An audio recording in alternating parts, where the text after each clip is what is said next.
everyone, my name is Asia, and today I'm going to be refuting some of the claims that Nate has made today.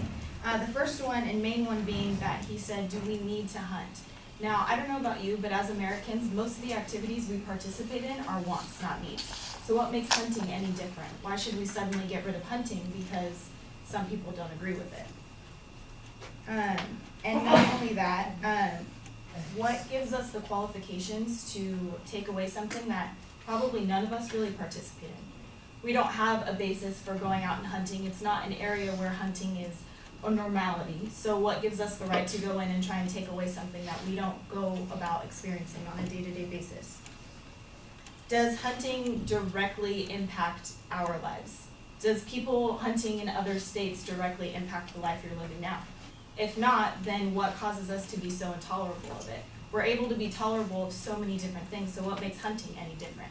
And we're not doing it to other people, so why is there a difference as far as that goes?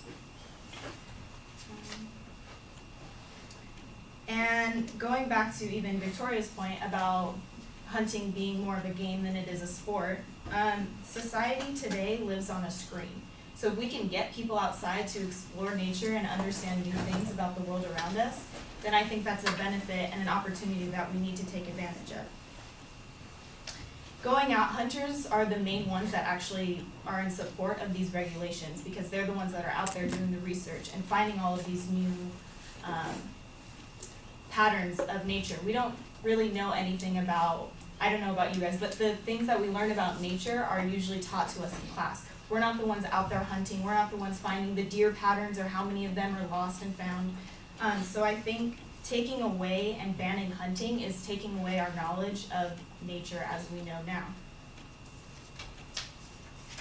And as far as it being inhumane or hurtful to the animals, last time I checked, we can't read animals' minds or thoughts. Unless there's someone else out there. I'd love to speak to you after, that'd be awesome.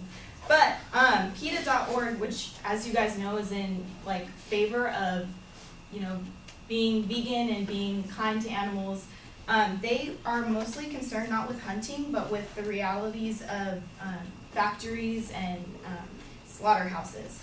Martin Fuentes told the Post that many animals are still alive and conscious for as long as 7 minutes after their throats have been cut in factories and slaughterhouses.